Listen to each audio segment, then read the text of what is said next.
Itu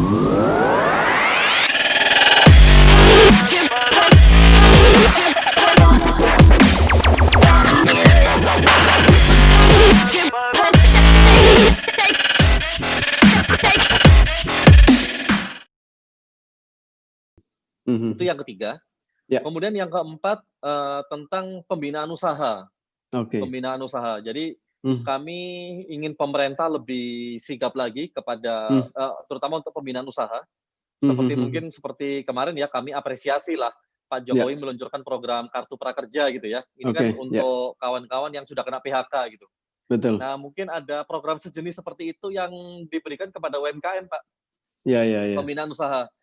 Kalau kami kemarin menyarankan bagaimana mungkin BUMN ya, BUMD itu bisa menjadikan kawan-kawan UMKM ini ya, karena kemarin diskusinya dalam koridor TDA, bagaimana bisa menjadikan kawan-kawan member TDA ini sebagai mitra strategisnya BUMN atau BUMD.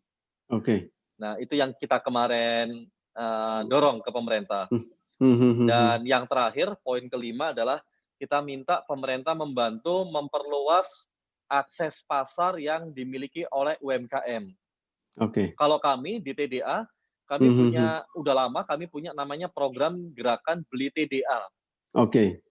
Jadi Beli TDA ini memperjualbelikan, membeli barang-barang, mengutamakan barang-barang yang diproduksi oleh member kita sendiri dulu.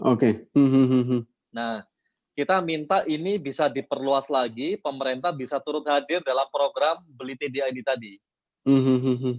Gitu, Pak. Ini 5 poin itu yang kita kemarin sampaikan ke Bu Reri, dan alhamdulillah sih beliau langsung merespon ya. Apa tanggapan dan beliau? Kemudian langsung saat itu juga telepon bidang-bidang terkait supaya sangat bagus sekali. Saya kira sangat bagus sekali, responnya sangat cepat. Bahkan saat kita audiensi seperti ini, Bu Reri langsung telepon beberapa kepala bidang terkait ya di bidang UMKM dan langsung menyampaikan ini. Dan sekarang kita sedang menunggu audiensi berikutnya dengan beberapa bidang yang kemarin sudah di-link-kan oleh Bu Reri. Dan Bu Reri sendiri juga secara pribadi mengawal terus apa yang kami perjuangkan dari TDA untuk kawan-kawan UMKM di Indonesia. Bidang terkait apa biasanya yang disampaikan? Apakah ke Kementerian Koperasi dan UKM gitu ya? Atau ke bidang tertentu? Kementerian Koperasi dan UKM itu pasti, Pak. Itu sudah pasti kemarin ya, Kementerian UKM, kemudian ke kawan-kawan Badan BPOM. Badan BPOM juga langsung ditembusin ya. Kita sama-sama bagaimana memecahkan masalah ini. Dalam artian sekarang produk-produk, kalau produk-produk frozen food yang harus ada BPOM ini kan pengurusannya lama dan mahal, Pak ya. Apalagi sampai hanya, kalau seperti itu hanya bisa dikuasai oleh perusahaan-perusahaan besar saja.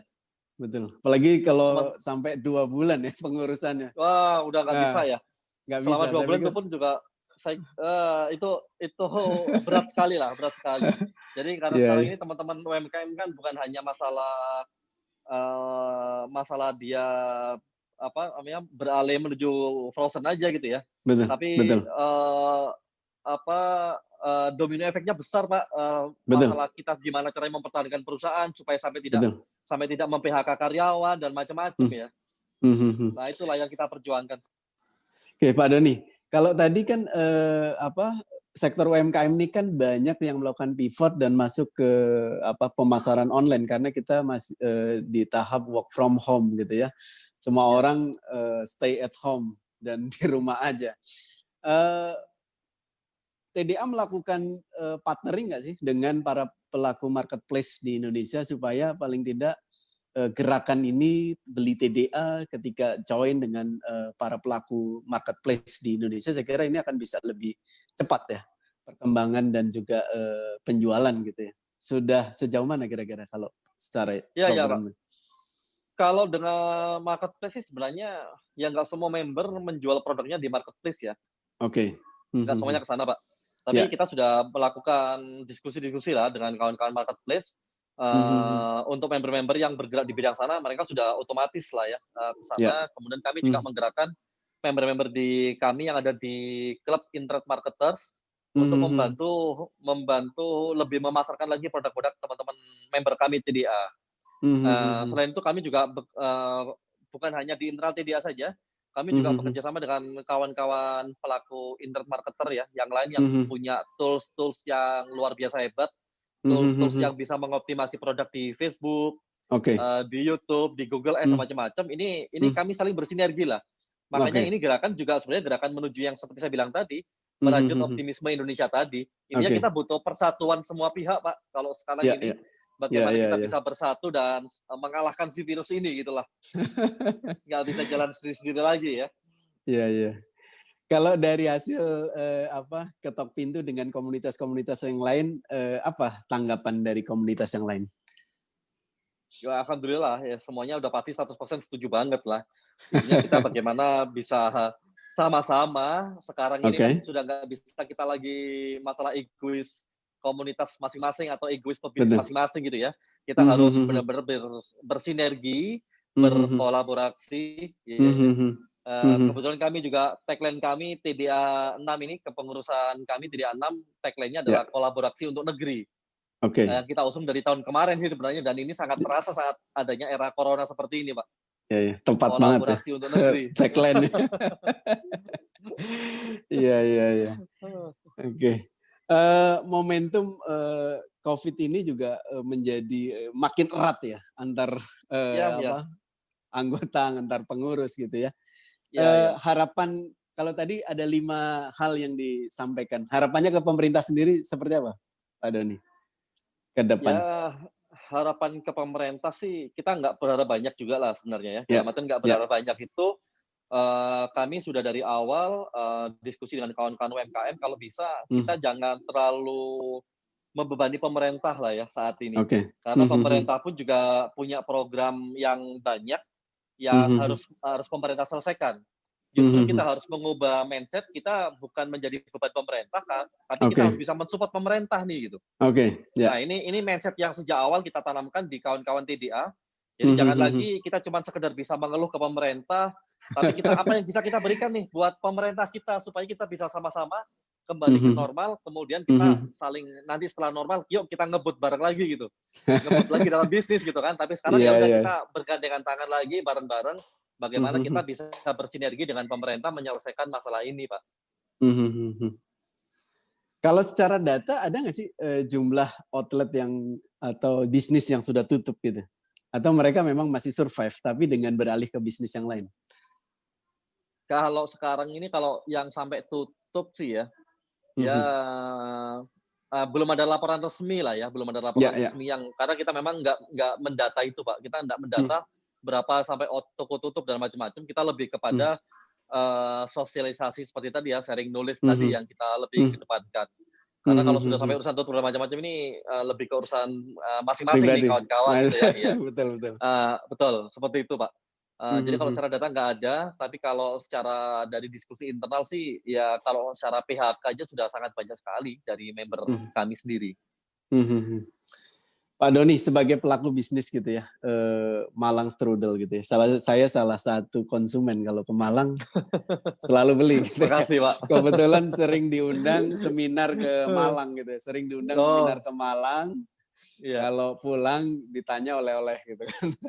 Pasti mampir gitu. Mampir ke Malang Strudel gitu ya. Sebagai pelaku bisnis, apa sih yang dirasakan saat ini nih? Dan apa yang harus disikapi? Saat ini mungkin yang paling dirasakan adalah ketidakpastian ya, Pak.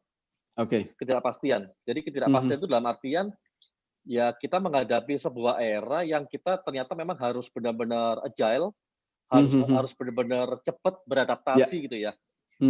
Kita bayangkan aja mungkin dari 30-40 tahun terakhir gitu ya. Industri bisnis pariwisata itu nggak pernah, Pak, tiap tahun tuh yang turun gitu. Tiap tahun pasti akan growth terus. Dan nggak pernah kita mengira industri pariwisata itu benar-benar revenue bisa seperti sekarang gitu, jeblok banget gitu kan, tiba-tiba 90% hilang. Itu kan nggak pernah ada dalam sejarah Indonesia gitu kan. Nah, sekarang kita sudah harus berpikir gitu, intinya kita sekarang sudah mulai berpikir apapun sekarang sudah bisa terjadi gitu kan, apapun itu gitu. Sehingga kita ya harus sebagai organisasi, sebagai pribadi, kita harus segera agile, harus cepat beradaptasi. Adaptasi ini bukan hanya sekedar teori-teori yang diperdengarkan oleh para teman-teman motivator gitu ya, tapi ini benar-benar sudah kita lalui sendiri dan kita harus banyak belajar dari sekarang gitu. Betul, Itu betul. tadi Pak, masalah ketidakpastian. Kita sangat-sangat belajar masalah ketidakpastian ini gitu, di era corona ini. Dan ini kan juga nggak gampang ya Pak Doni, karena menghadapi situasi seperti ini, sebagai owner melakukan change gitu ya, atau sebagai leader melakukan change. Iya. Apakah tim kita ikut change gitu? Itu juga nggak gampang. Betul, Gimana? itu juga betul, sangat-sangat nggak gampang Pak. Saya sendiri ya, ini pengalaman aja di Malang Strudel gitu. Kami dari awal tuh kan kebanyakan, karena kami anak muda gitu kan, yang kita memang pilih, makanya mungkin secara branding, secara model bisnis Malang Strudel beda ya dengan teman-teman pelaku oleh-oleh yang lain gitu. Karena kami memang langsung benar-benar waktu itu ngedisrupt dengan pola-pola milenial gitu. Karyawan kami pun juga kawan-kawan yang milenial gitu ya. Tapi saat kejadian seperti ini, kita merubah yang sudah larinya saya kira sudah cepat dan gesit gitu. Tapi begitu kena pandemi seperti ini, kami dipaksa lari yang lebih gesit lagi daripada era sebelumnya gitu. Dan itu pun kami mengalami, saya kira sebagai pemimpin bisnis gitu, merasa hal yang agak-agak kikuk juga loh. Jadi sampai saya juga berpikir, ini kami yang sudah seperti ini aja, tantangannya sebesar ini gitu ya. Apalagi kawan-kawan yang mungkin dalam organisasinya bukan didominasi oleh kawan-kawan yang lebih muda gitu ya, secara karyawan. Timnya bukan anak-anak yang muda, yang lebih gesit cara berpikirnya dan lebih adaptif gitu. Makanya wah ini pasti tantangan yang lebih besar lagi gitu buat teman-teman UMKM yang lain. Gitu Pak. Nah ini kan era work from home gitu ya. Sebagian UMKM juga melakukan WFH gitu ya. Sebagian mungkin ada yang aktif gitu ya. Cara kontrol pada saat work from home ini nggak tahu seperti apa, best sharing dari kawan-kawan TDA sendiri. Saya kira ini sangat bermanfaat gitu ya. Karena kemarin iya memang kalau WFH kan nggak semuanya bisa ya. Ya. Nggak semuanya bisa dan saya kira ini sangat tantangan yang sangat besar Pak, terutama buat kawan-kawan UMKM yang memang dari awal belum melek teknologi ya. Belum melek teknologi gitu. Apalagi biasanya di kawan-kawan UMKM ini yang paling susah saat owner-nya mungkin usianya sudah 45 tahun ke atas. Ini kan juga nggak terlalu melek teknologi. Kemudian karyawannya pun juga demikian Pak, ya kan, karena kawan-kawan UMKM kan kebanyakan yang mohon maaf di bawah gitu kan, secara teknologi juga nggak terlalu paham juga gitu ya. Nah ini tantangan tersendiri sih buat WFH, sehingga saya kira di kawan-kawan UMKM nggak banyak yang bisa melakukan WFH ini tadi. Gitu ya. Ya. Nah, bahkan kalau berdasarkan data kemarin kita ngobrol sama Bu Amalia Maulana gitu ya, 14% ya easy going saja para pekerja ini gitu ya, para karyawan. Menanggapi seperti itu, seperti apa kira-kira? Apakah ada semacam kiat tertentu atau bikin key performance indicator supaya mereka tetap perform gitu? Ini kan agak-agak susah ya. Susah Pak, ini kalau dalam artian naik pesawat itu kan kita nggak oleng dulu tiba-tiba pelan jatuh gitu kan, enggak, tiba-tiba datang tiba-tiba jelok gitu aja, tiba-tiba langsung drop aja.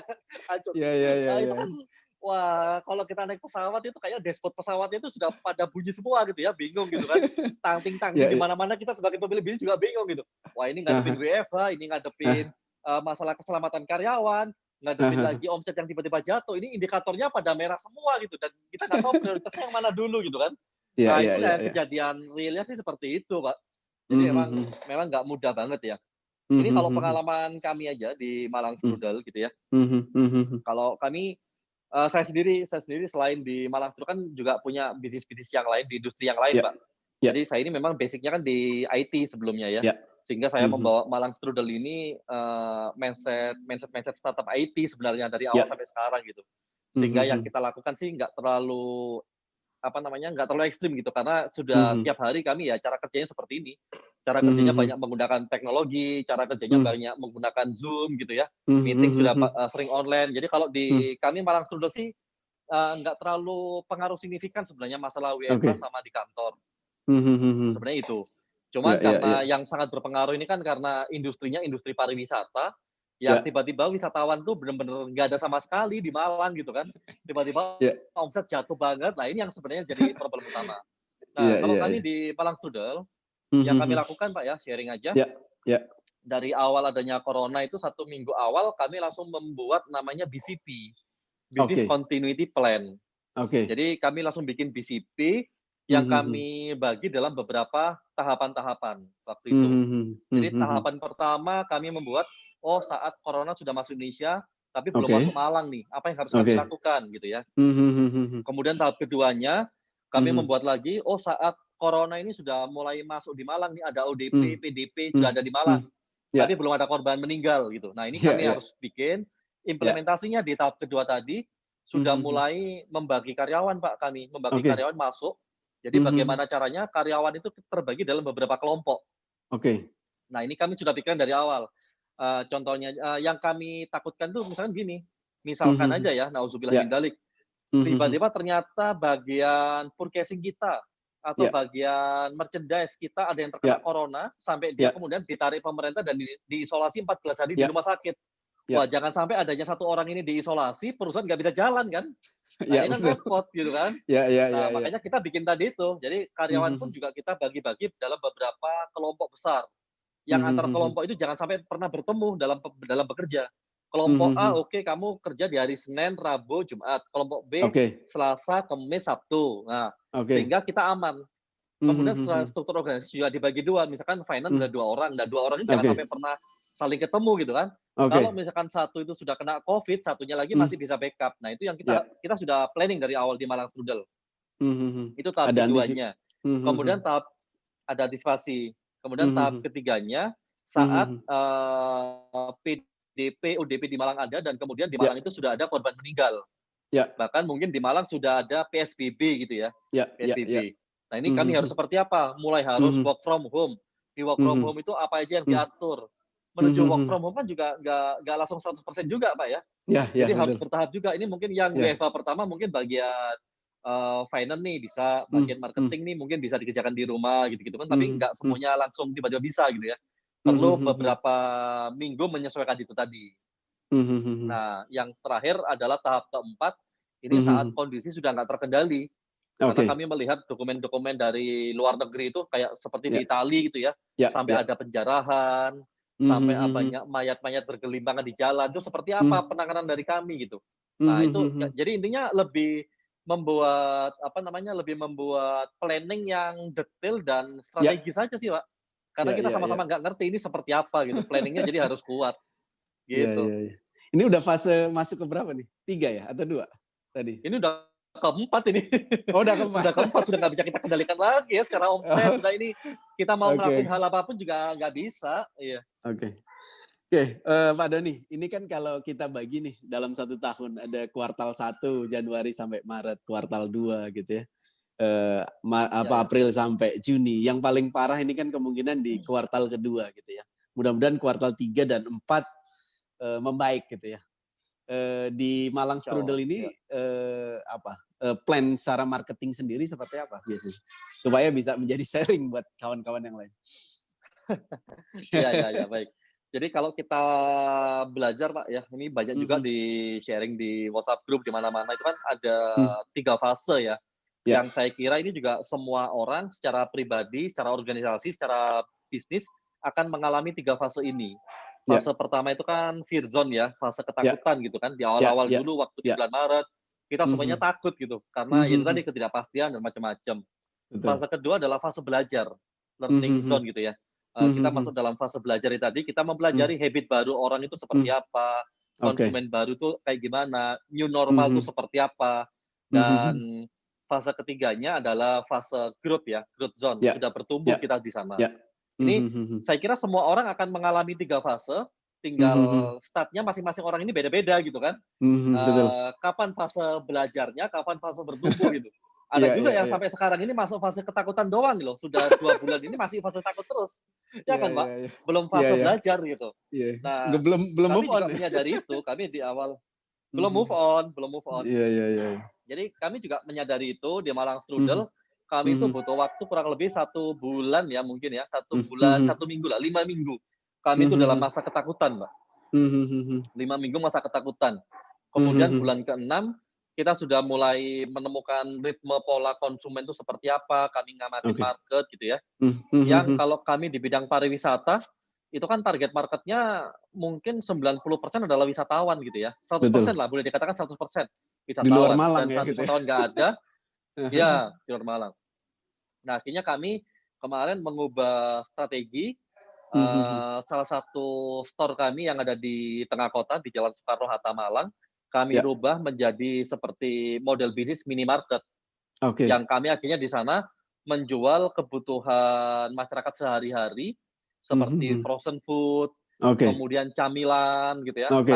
Ya, ya, sayur ya. segar, buah, Mmm, ikan. mhm. Jadi kami langsung Mhm. beralih ke sana dan Mhm. ini masih hari ke belum 2 minggu, Pak, ini. Kami juga Oke. masih belajar di sana, belum 2 minggu, bagaimana Mhm. kami mencoba meraih market baru gitu ya. Ini kita Mhm. masih trial juga di Malang Strudel, cuman Mhm. kalau secara analisa kemarin, secara grafik Mhm. sih sangat bagus lah, pertumbuhannya sudah di luar ekspektasi kita, naiknya, Mhm. growth-nya tiap hari itu bagus banget. Mhm. Langkah Tapi yang sekali lagi tepat. juga masih dalam tahap belajar ya. Ya, karena kalau di era pandemi ini memang orang kan kembali ke need dasar ya, ke basic need. Jadi Iya iya, memang betul. kalau kita Betul. lihat perhatikan kan minimarket, supermarket gitu ya, selalu rame gitu kan. Bahkan Iya iya. lebih dari biasanya kalau di Jakarta saya belanja di Aeon Supermarket, mall-nya tutup, supermarketnya buka. Iya iya. Ramenya menurut saya hampir 1,5 kali dari biasanya, bahkan sampai 2 kali lipat. Ya mungkin Iya orang, iya iya. jaga jarak gitu ya, jaga jarak sehingga orang enggan ke Ya, pasar mungkin ya, enggan ke pasar. ya Mereka ya. akhirnya ke retail modern, ke pasar modern gitu ya, ke supermarket. Nah itu saya Ya, kira ini satu betul. satu celah baru buat para pelaku bisnis gitu ya. Nah, Ya ya. Pak Doni Ya. Pak Doni kalau melihat, bisnis di era pandemi ini kan, satu konsumen existing ini kan penting. Nggak tahu kalau di Malang Strudel ini, apakah konsumen existing ini terdata sehingga bisa di-follow up lebih lanjut untuk, kita pasarkan produk baru atau produk yang sudah ada gitu ya. Pemberlakuannya seperti apa? Eee, iya, kami sebenarnya ada strategi ke sana juga. Cuman itu Mhm. mungkin tidak kita lakukan sekarang, Pak, tidak kita Iya. lakukan sekarang gitu ya. Kalau memang Mhm. sudah waktunya ke sana karena, model bisnis oleh-oleh itu kan sebenarnya unik ya. Model Iya, bisnis betul, oleh-oleh itu, betul. bagi kami, kita bagaimana tetap menjual hanya di Malang. Dari dulu sih Iya, banyak banget yang bikin buka di kota Bandung, Surabaya, iya, dan iya, macam-macam iya. tentang Malang Strudel. Tapi ini adalah model bisnis oleh-oleh yang Iya. oleh-oleh ini customer-nya beli karena Mhm. dia pengen sesuatu experience yang baru gitu, tentang Betul, betul. Malangnya, tentang Mmm. macam-macam gitu ya. Jadi bagaimana Mhm. kami juga masih bertahan, Malang Sudut ini Mhm. hanya bisa dibeli kalau kamu datang ke Malang gitu. Nah Betul, ini yang betul. kami lakukan sampai sekarang, tetap dengan strategi itu menjaga Mmm. eksklusivitas produk Mhm. supaya tetap DNA-nya adalah produk oleh-oleh dari Malang. Sehingga kami Mhm. juga tidak menjual online, kami tidak Mmm. ini gitu ya, Mhm. eee sehingga kami berharapnya sekarang sih semoga ajalah, berpikiran positif, konsumen itu makin Mhm. kangen dengan rasanya Malang Strudel, sehingga nanti saat, PSBB sudah dibuka pada nyerbu Malang Strudel nih gitu kan sekarang. Apa yang kita lakukan sekarang Tapi ya cuma sekedar masalah bertahan saja dulu. iya, Pak Doni, salah satu, hasil riset yang dilakukan oleh lembaga riset memang orang setelah PSBB ini atau setelah pandemi ini salah satunya adalah kangen dengan jalan-jalan gitu ya, kangen dengan jalan-jalan. Dia akan melakukan wisata, Semoga, Pak. dia akan Ya ya ya. Itu dengan saya satu kira catatan, Pak, ya, betul, dengan satu catatan daya belinya nggak turun. Orang masih punya duit yang buat spending spending wisata itu. iya, iya, iya, iya. Kalau nggak Oke, punya duit sama aja juga kan. Pak Doni, sebagai pengusaha gitu ya, pengelolaan keuangan ini kan, sangat, harus sangat rinci, detail, cash flow orientasi, hal-hal yang nggak perlu ya kita Ya, tidak betul. keluarkan gitu ya. Apa sih kiatnya buat para pelaku, bisnis di Indonesia? Ya, kalau kita sebagai pelaku bisnis, pastinya semua pengusaha itu kan harus detail dengan angka sebenarnya ya. Kita harus benar-benar cermatin angka-angka lah, sekecil apapun. Ini bukan masalah besar kecilnya, tapi kita cermatin Rp1 pun tuh kita cermatin gitu kan, Mbak. Iya, Ya kan, kalau kita sebagai pengusaha gitu ya. Makanya apalagi di era sekarang gitu ya, kita kalau saya sendiri di Strudel kita bikin beberapa instruksi-instruksi ke kawan-kawan lah. Intinya kalau secara teori bagaimana kita memperlambat uang keluar dan mempercepat uang masuk aja sudah. Itu kita terapkan ke semua bidang ya, bagaimana caranya mereka implementasi dengan eksekusi masing-masing gitu. Tapi kalau secara umumnya ya kita terapkan itu tadi, bagaimana mempercepat uang masuk dan memperlambat uang keluar. Iya. Secara simpelnya itu, Pak. Iya. Yang kita harus lakukan. Oke. Tapi ada pemberlakuan khusus nggak sih secara rinci memang menginstruksikan kepada seluruh tim ya harus cutting cost lah gitu. Iya, semuanya. Semuanya kita ya? memang ya cutting cost semuanya ya dalam perusahaan. Jadi kalau kami di Malang Strudel sih dari bulan Maret itu kita sudah langsung sosialisasi kepada semua karyawan. Karena Maret itu kan banyak kawan-kawan pebisnis UKM yang belum aware sih Pak sebenarnya dengan corona kan ya. Di bulan Maret ya. Di bulan Maret itu kan masih banyak yang menggampangkan nanti dulu lah. Baru di kisaran akhir bulan Maret itu sudah mulai pada kerasa tuh, ya kan. Nah kalau kami di internal itu dari awal ada pengumuman COVID itu sudah masuk Indonesia, kita langsung sudah melakukan antisipasi di Malang Strudel, terutama di karyawan gitu. Kita sudah bilang ke karyawan, mungkin ini adalah bulan ini mungkin adalah gaji normal terakhir kamu gitu. Gaji normal terakhir yang kami harap kamu juga semuanya harus siap ya. Semuanya harus siap fokus pada bahan-bahan makanan pokok saja. Jangan ngomongin pengeluaran-pengeluaran sekunder atau malah tersier. Jangan lagi ngomongin masalah beli baju lebaran, ngomongin masalah wisata macam, jangan dulu. Jadi kita langsung sosialisasi itu Pak di internal. Karena kami langsung ngomong ini kayaknya akan jadi gaji normal terakhir kalian gitu. Nanti mungkin bulan April kita sama-sama nggak ngerti loh. Sama-sama nggak ngerti, tapi kalau secara perusahaan kemudian nggak mampu bayar normal, kalian juga harus siap gitu kan. Yang penting bagaimana kita saling backup dalam keluarga besar kita gitu ya. Saling backup bagaimana kita nggak sampai kelaparan gitu. Jadi kita sudah berpikir ekstrim seperti itu. Ya, sangat strategis.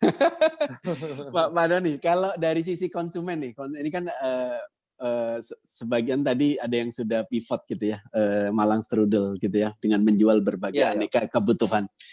Kalau dari sisi konsumen, cara yang pas, tindakan yang pas gitu. Biasanya kan orang di-scan dulu, suruh cuci tangan dulu dan lain sebagainya. Di Malang Strudel sendiri proses untuk konsumen seperti apa? Supaya mereka aman. Sama Pak, kalau itu kan sudah jadi kewajiban lah kalau sekarang ya. Di bagian depan ada tempat cuci tangan dan hand sanitizer gitu. Ada security kita yang menjaga di sana. Kemudian di dalam juga kalau di Strudel itu kan biasanya apalagi kalau di weekend gitu ya, antrian itu sangat luar biasa. Bisa ratusan orang gitu ngantri di depan kasir gitu. Nah, sekarang kita harus dengan pembiasaan yang baru di depan kasir kita kasih jarak-jarak social distancing gitu, physical distancing. Kemudian kita juga menghitung luasan outlet kita dan menyarankan ada jumlah maksimal yang bisa masuk ke dalam toko, Pak. Sekarang ini di Soekarno-Hatta jumlah konsumen yang bisa masuk itu hanya kurang lebih kalau nggak salah 15 sampai 20. Jadi kalau lebih dari 20, mohon maaf harus ngantri di depan dulu sebelum bisa masuk. Nah, kita sudah melakukan langkah-langkah seperti itu ya. Kemudian barang masuk, barang yang kita kirim pun juga semuanya melalui standar kebersihan lah yang sudah dianjurkan sama pemerintah. Dan itu juga membuat konsumen lebih nyaman gitu ya. Merasa safe ya. Iya. Proyeksi, kalau prediksi nggak tahu. Kalau tadi kan ada business continuity plan gitu ya. Plan akan growth itu dalam kacamata Pak Doni itu kira-kira kapan sih gitu? Karena kita saling pengen tahu juga sebenarnya. Sebagai pelaku bisnis tentunya kan kapan sih nih masa selesainya dan masa kita puasanya dan growth-nya itu kapan gitu? Dalam kacamata Pak Doni itu kapan kira-kira? kalau kita dulu Pak, ya dulu kan ya saya bilang tadi itu kita sama-sama nggak ngerti nih corona itu bakalan seperti apa di Indonesia gitu ya. Ya, ya. Awal-awal Maret, banyak prediksi pandemi puncaknya di pertengahan bulan April, Mei sudah selesai gitu kan. Ya, ya, Kemudian yang kedua planning-nya, ternyata Mei masih lebaran, mungkin ada lagi, jadi nanti Juni itu mungkin, puncaknya, pandemi gitu ya, puncaknya sehingga Juli. Kita juga awalnya berpikir pendek-pendek seperti itu, sehingga di awal-awal sempat toko Malang Sekolah itu tutup semuanya gitu. Karena kita berpikir, "Oh ini kayaknya jangka pendek, yang di mana kita tutup dulu sementara, kemudian nanti akan buka lagi," gitu kan.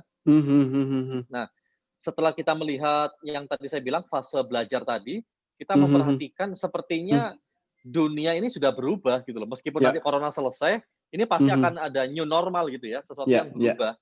Makanya kita sudah nggak lagi berharap kapan ini akan selesai, kapan ini akan puncak, kapan ini omset akan growth, sudah nggak berpikir itu lagi, Pak. Intinya kita sudah harus bisa move on secara pemikiran, kita bakalan mengalami seperti ini akan masanya yang panjang.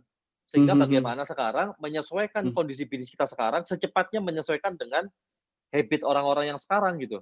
Habit masyarakat baru yang sekarang new normal tadi sudah. Gitu. Jadi kita sudah nggak berpikir lagi, wah bentar lagi akan pandemi selesai, kita akan menuju ke normal. Sudah nggak berpikir itu lagi sekarang. Sudah selesai lah, kita sudah move on dengan cara pikir baru. Ya. New normal seperti apa sih yang kira-kira yang bertahan nih pada saat pandemi dan setelah pandemi ini? Kira-kira kenormalan baru seperti apa yang ditangkap?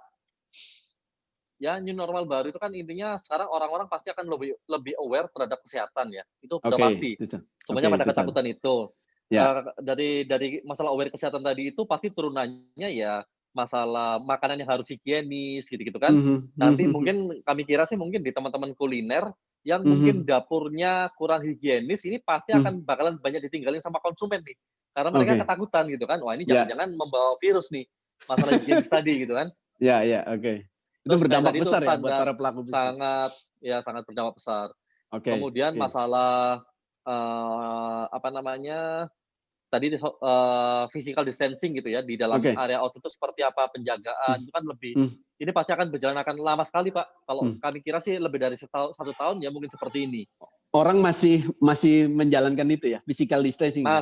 Iya betul, masih menjalankan itu. Kemudian juga orang nggak akan cepat seperti dulu menuju mengajak keluarga makan di restoran gitu ya, dine in, rame-rame ini udah pasti nggak bakalan cepet gitu loh, sehingga orang-orang pasti akan lebih nyaman saat dia makan yang dimasak oleh orang yang dia percaya gitu, istrinya, ibunya, keluarga di sana atau pembantunya. Jadi dia tahu masaknya seperti apa nih gitu. Itu lebih nyaman buat mereka gitu kan. Dan ini udah pasti mengganti pola bisnis sih. Dari yang dulunya jualan di resto akan jualan produk-produk frozen food atau makanan siap saji seperti ini. Itu contoh-contoh new normal Pak ya. Kalau di bidang pariwisata, kemarin diskusi dengan kawan-kawan dari Kementerian Pariwisata juga, ada beberapa prediksi-prediksi yang mereka keluarkan juga gitu. Salah satunya ya mungkin akan dalam waktu dekat ini saat PSBB sudah dibuka gitu ya, mungkin sampai 1 sampai 2 tahun ke depan itu, tempat-tempat wisata yang justru banyak dikunjungi adalah tempat-tempat wisata yang menawarkan servis private. Jadi bukan lagi masalah bergerombol banyak orang gitu. Bukan seperti itu, contohnya aja ya, salah satunya mungkin keluarga ini berwisata dengan menyewa sebuah villa yang private buat keluarganya dia sendiri. Dia saling tahu siapa aja yang ada di tempat komplek wisata kecil tadi itu, siapa aja yang dia pastikan dia di sana tidak membawa virus gitu kan. Kalau kita mungkin sekarang di tempat wisata seperti di pantai, di apa yang ramai banget, nah ini kan potensi virusnya gede. Nah, sehingga semuanya pada berjaga-jaga. Itu contoh-contoh kecilnya lah. Nah, kira-kira kalau dari new normal tadi kan timbul suatu opportunity baru. Nah, opportunity apa yang akan muncul kira-kira? Nah, ini pasti banyak sekali. Seperti tadi itu ya masalah restoran sudah harus mengalihkan produknya ke produk siap saji atau produk frozen food gitu ya. Atau kemudian sudah layanan delivery ordernya juga harus lebih masif dibanding sebelumnya gitu kan. Nah ini kan juga salah satu ini juga ya. Banyak sekali sih Pak sebenarnya. Intinya kita menyesuaikan aja dengan habitnya masyarakat yang baru gitu. Habit market yang baru itu yang kita sesuaikan aja sebenarnya. Dan data-data itu harus betul-betul dilihat ya. behavior konsumen yang berubah. Datanya harus dilihat dan kita ngamatin sendiri. Ya. Mas Doni, biasanya era pandemi ini kan kadang strategi itu kan suka berubah gitu ya. Dalam waktu pendek kadang. Betul. Ketika kita launch satu program tertentu, belum tentu direspon positif gitu ya. Nah, menyikapinya itu harusnya seperti apa sih kira-kira? Ya, kalau balik lagi ya, ini masalah ketidakpastian yang sangat-sangat tidak pasti gitu. Kalau dari 2-3 tahun kemarin kan ada istilah VUCA tuh ya. VUCA itu yang katanya nggak pasti banget. Ini jauh lebih nggak pasti lagi gitu. Ini kayaknya udah super VUCA gitu kan kalau sekarang. Iya. Kita dengan adanya VUCA kemarin aja udah banyak yang kelabakan gitu kan Pak ya. Apalagi dengan super VUCA gitu yang seperti sekarang ini. Tapi ya bagaimana kalau menurut kami intinya bagaimana kita membangun organisasi, membangun tim kita agile aja sebenarnya. Lebih cepat mereka agile, lebih cepat mereka beradaptasi dengan lingkungan yang baru. Nah itu tantangannya justru ada di sana sebenarnya. Kalau masalah opportunity di luaran tuh saya kira sama aja ya. Antara ekonomi yang lagi resesi atau ekonomi lagi naik, saling pasti ada potensi lah di sana. Justru sekarang ini adalah tantangannya itu tadi, organisasi yang agile tadi seperti apa gitu, yang lebih adaptif bukan hanya sekedar teori. Nah ini praktiknya yang luar biasa nih sekarang. Iya. Oke, ternyata kita sudah bicara 1 jam nih. Supaya nggak mengganggu aktivitas buka puasa nanti gitu ya. Pak Doni, pertanyaan terakhir. Ada tips apa nih buat para pelaku bisnis di Indonesia supaya mereka paling tidak tadi yang belum move on segera move on dan lain sebagainya. Silakan. Ya mungkin 2 aja Pak ya dari sekian banyak gitu. Yang pertama masalah move on tadi lah ya, masalah move on. Kita jangan lagi berpikir ini akan menjadi musibah jangka pendek. Kita langsung aja sekarang mulai berpikir ini sudah akan panjang dan kita dengan berpikir seperti itu kita tidak lagi berharap wah ini akan normal secepat mungkin sehingga bisa menjalankan strategi-strategi saat keadaan normal kemarin. Nah ini sudah langsung lupakan saja lah. Kita langsung masuk pada strategi move on, strategi langsung menyesuaikan dengan kondisi yang baru sekarang. Karena ini kan bakalan lama gitu. Jadi siapkan aja strategi, nggak usah lagi berpikiran kita bisa jalan dengan strategi yang masa lalu nih, tinggalin saja lah strategi masa lalu. Itu yang pertama Pak. Kemudian yang kedua tetap saja ya seperti yang kita usung di TDA tadi. Kita harus bersatu nih kawan-kawan pengusaha, kawan-kawan UKM, pengusaha kecil, pengusaha menengah, pengusaha besar. Nggak usah lagi lah kita terlalu berharap banyak dengan pemerintah. Justru sekarang ini mungkin saatnya kita bagaimana berpikir membantu pemerintah menyelesaikan ini. Kita berpikir membantu pemerintah menyelesaikan ini dan kemudian mengambil peluang saat terjadinya corona ini Pak. Kalau kita ngomongin masalah nasional gitu ya, masalah jiwa nasional kita gitu ya. Satu contoh peluang yang harus kita ambil. Ini sekarang Cina sedang start engine gitu ya. Dia baru start engine dari dia lagi off karena corona. Sekarang ini sedang melakukan pemanasan di semua sektor industrinya dia. Ya kan? Baru start engine istilah kita. Dari start engine-nya Cina itu mungkin produk-produknya banyak yang nggak bisa mereka ekspor sampai ke Indonesia gitu kan. Mereka mungkin masih mengalami penyesuaian dengan memproduksi market dalam negerinya dia sendiri. Nah ini mungkin kalau secara prediksi kita mungkin bisa jadi sampai bulan Desember nanti gitu ya, 6 bulan Mas ya. Nah 6 bulan ini kan sebenarnya peluang Pak bagi kita industri dalam negeri gitu ya. Peluang apa-apa yang belum bisa diimpor dari Cina, yuk kita segera perkuat lini industri di sini gitu. Sehingga saat nanti kita punya waktu 6 bulan, industri kita ini kuat, bisa jadi produk Cina nggak sampai masuk Indonesia lagi. Nah itu salah satu contoh yang kita bikin nanti gerakan merajut optimisme Indonesia. Siap support. Oke, terima kasih Pak Doni. Saya kira baik, terima kasih. Gerakan merajut Indonesianya saya kira ini menjadi gerakan bersama yang harus kita gaungkan bareng dan kita kerjakan bersama-sama. Terima kasih sudah meluangkan waktu di Info Brand Talk sore hari ini. Sukses buat Malang Strudel, sukses buat kawan-kawan TDA. Oke, makasih. Amin. Terima kasih. Selamat sore Pak. Assalamualaikum. Sahabat Brand, jangan lupa subscribe, like, komen, dan share ya.